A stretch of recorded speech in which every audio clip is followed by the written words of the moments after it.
Right. Okay. Hello. Thank you for attending this presentation on Bali and the crypto space in Bali and Indonesia.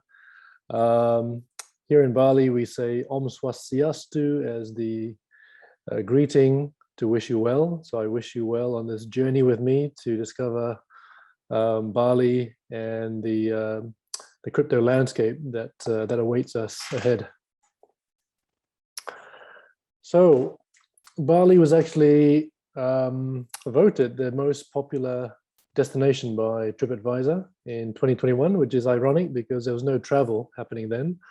It just goes to show how popular Bali is and how eager the tourists are to return. So some numbers here for you. Pre-pandemic, 2019, Bali saw 6.3 million foreign tourist arrivals, and this contributed 7.8 billion US dollars to the island economy. And this was closely matched actually by the 9.8 million domestic tourist arrivals. So that's not bad for an island population of 4.3 million.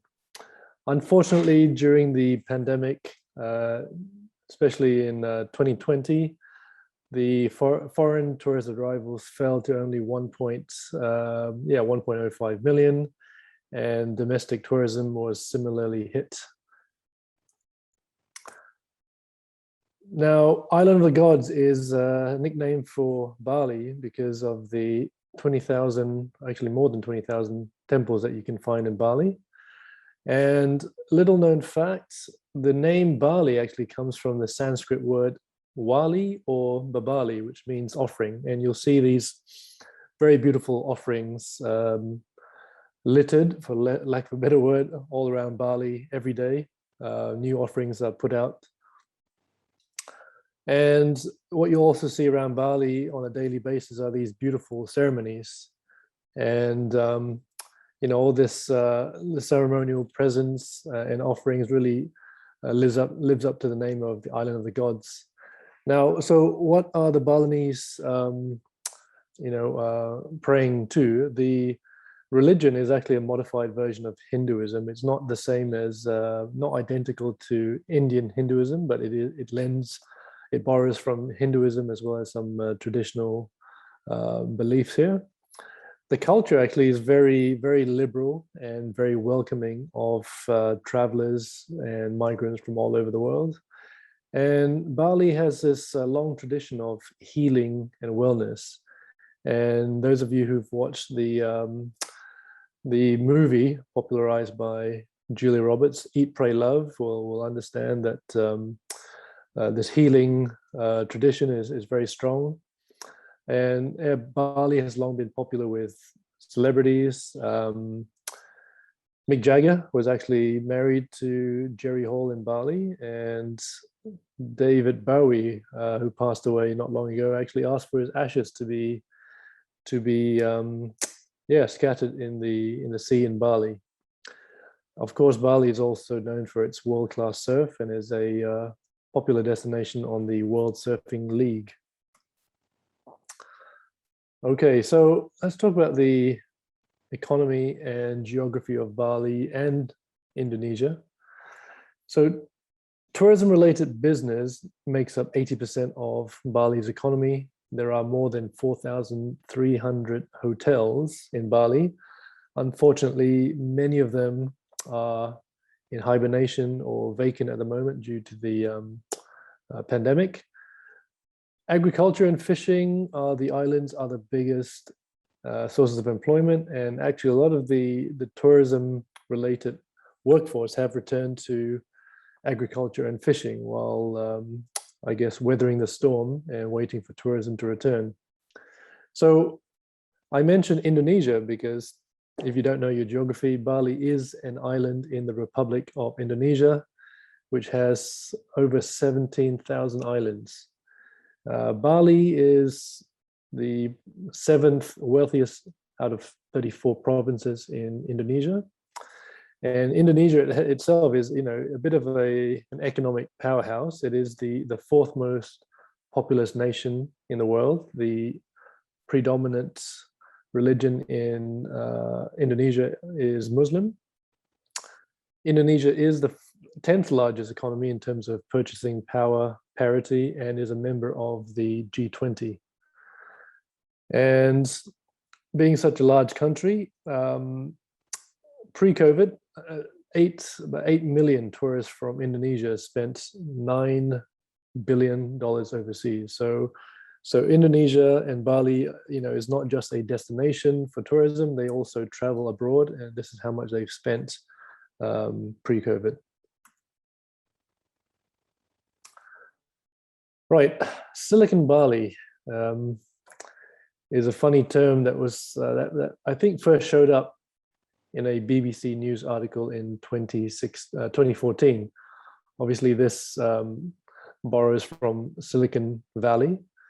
It showed up again as a term in a Forbes article this year, 2021, and basically it's referring to referring to Bali as an up-and-coming hub for technopreneurs and tech startups. Recently, this year, there was a Work from Bali campaign encouraging executives and professionals from different countries, different industries to come and basically work remotely from Bali. So it's increasingly becoming a very vibrant, multinational, multi-industry working destination. And this is not just for social media influencers, but people from very impressive and varied backgrounds. A survey on Glassdoor showed that top 10 companies in Bali included software, e-commerce, and SaaS. So even SAP were recruiting in Bali.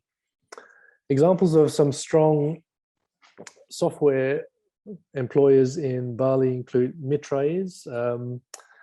These guys have been around for quite a while, and they are a software development house serving a global clientele, and they have a team of over 400 developers, project managers, sales and marketing. Another example, more of a startup, SmartMates.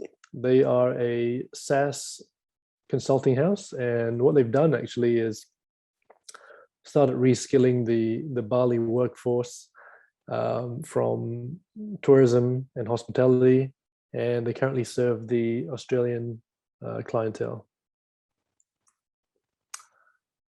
Okay, so back to Indonesia at large, the digital landscape.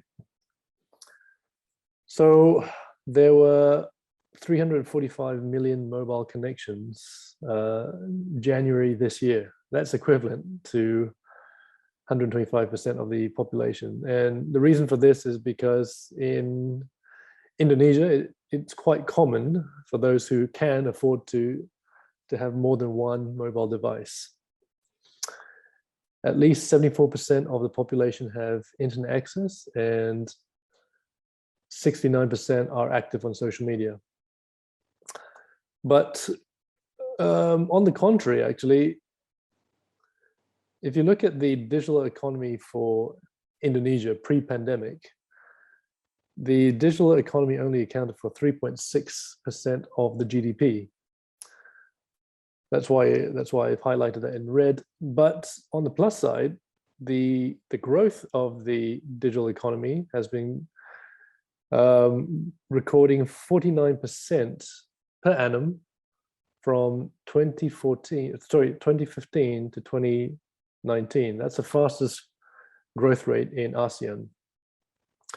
And it's projected to continue growing at 32% per annum until 2025.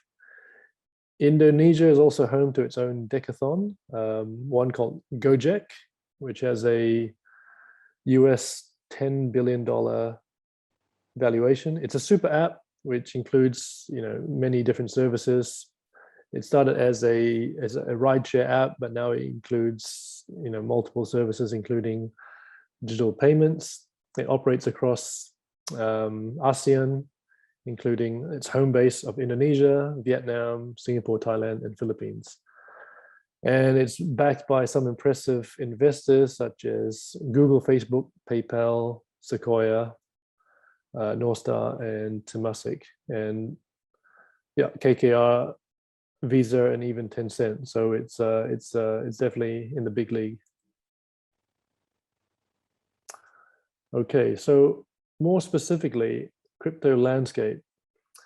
So before I talk about the crypto adoption, I just want to highlight that 80% of the Indonesian population is still unbanked. This doesn't mean that they don't perform any digital transactions. It just means they don't have a bank account. So you'll see in 2019, the value of electronic money transactions surged by 217% to 145 trillion Indonesian rupiah. So one US dollar is about it's about 13,000 rupiah. So you can do the conversion, do the math in your head. Also, 9 out of 10 internet users in Indonesia also use a digital wallet. So a good example of a digital wallet is the fact that the mobile penetration here is predominantly prepaid. So when you top up your prepaid account, you can also transfer credit. So that's an example of a digital wallet. Okay, so going to crypto, 2017, Indonesia's central bank actually announced that cryptocurrency payments are illegal. And I highlight payments because you cannot use Bitcoin or any other cryptocurrency to pay for goods or services, but you can trade crypto assets.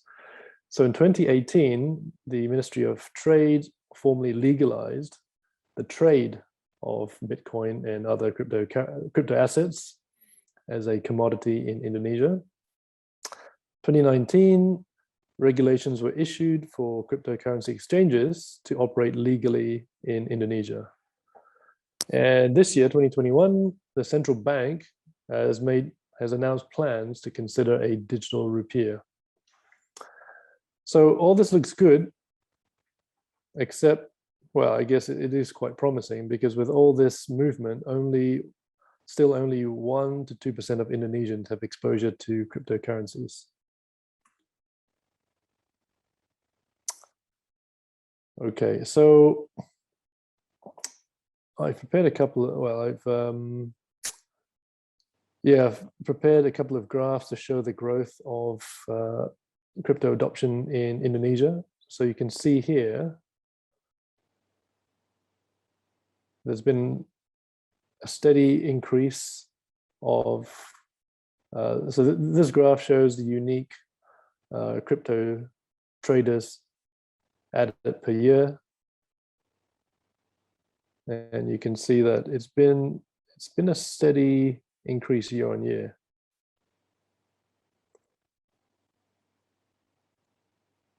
Okay, but if you consider the size of Indonesia, if you look at 2020, which is where the survey ended, the report ended, the total unique traders were still only 1.5 million, which is quite small for the size of Indonesia. This table here shows you which crypto assets were most popular, had the biggest transactions. It should be no surprise to see Bitcoin at the top year on year. And also, I guess, interesting to see Dogecoin getting into the league there, and looks like it's making its way up the league.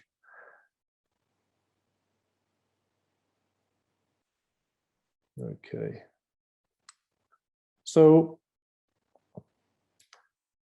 yeah, some key players in the crypto space in Indonesia to be aware of. IndoDAX is Indonesia's largest crypto asset marketplace. It's been around since 2014. It was previously known as Bitcoin Indonesia. Toko Crypto is another one worth watching. It's a Binance-backed crypto exchange, and it's considering IPO in 2 to 3 years. Then Pintu means door in Indonesia. It describes itself as the first mobile native cryptocurrency wallet and crypto exchange. And I guess the reason why it wants to focus on being mobile native is because in Indonesia, a lot of people have smartphones, but not necessarily a desktop or a laptop. They've recently raised 35 million in Series A funding from, again, some credible investors like Lightspeed Ventures, Almeida Ventures, Pantera, Coinbase, Castle Island, Intudo. So there are definitely some up and coming crypto players here in the Indonesia crypto space. And then worth being aware of is this association of blockchain Indonesia. And basically they are, it's made up of crypto industry players who work to advance the blockchain ecosystem, and they work closely with the government on regulations here. And then going back to the Bali crypto space. So I mentioned IndoDAX as one of the biggest players, and actually Bali is the birthplace of IndoDAX. So the Bali actually has a longish, I guess, relatively long history in the blockchain space. In 2014, there was a Bit Island project, which was an attempt to convince local businesses, including money exchanges, to accept Bitcoin as payment. I don't believe it actually took off. I think trying to get such an ambitious project like that in Indonesia, even in Bali, off the ground, you know, I think they couldn't get off the ground. And I think even if they did get it off the ground, it would have been shut down when 2017 came around and crypto payments were officially banned. Nonetheless, crypto meetups and conferences have been very popular in Bali.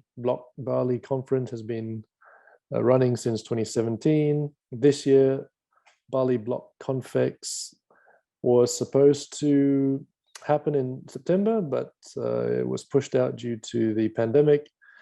And then informally, there are countless social meetups for crypto and blockchain enthusiasts, and also many crypto nomad trading groups.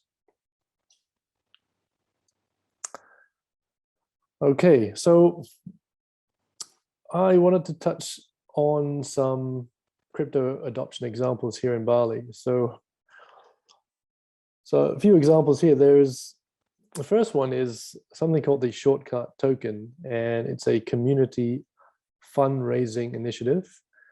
And it's an alternative to GoFundMe campaigns whereby donors will receive tokens for their donations. So proportionate to how much they donate, they will receive the equivalent number of tokens. The donation obviously goes towards the renovation of this shortcut. And the reason why this road needs community fundraising is because it connects two very popular towns, but the road itself runs across private land. So the government's not involved, and no one has wanted to fund the project individually. So the community came together and decided we will take action, and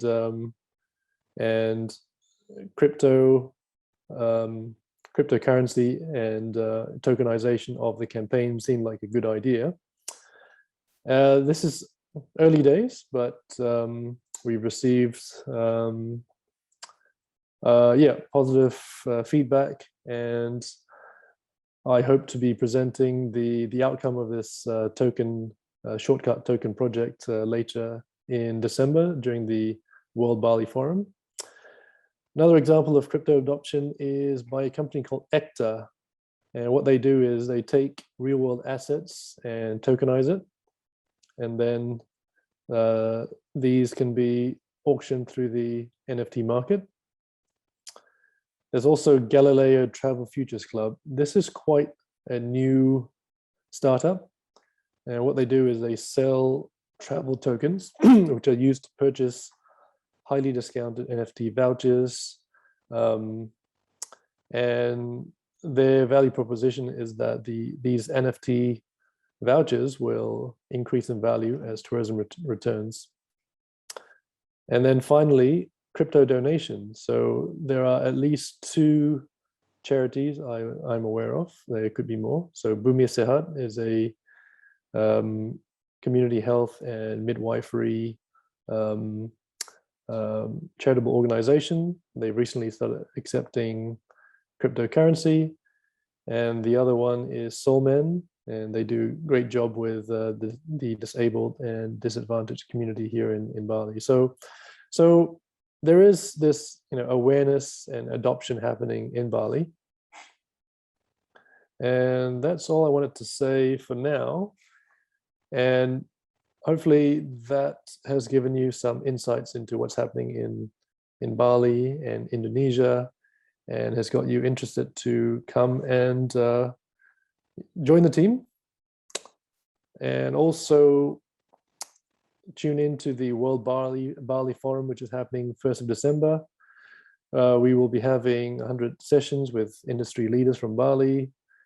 We hope to be attracting more than 1,000 participants from not just Bali, Indonesia, but globally. There'll be 50 hours of live content, and there will be updates on some of the case studies that I presented. And we are looking for speakers. It's not a huge commitment of your time. The speaker slot is 15-20 minutes with some time for Q&A. And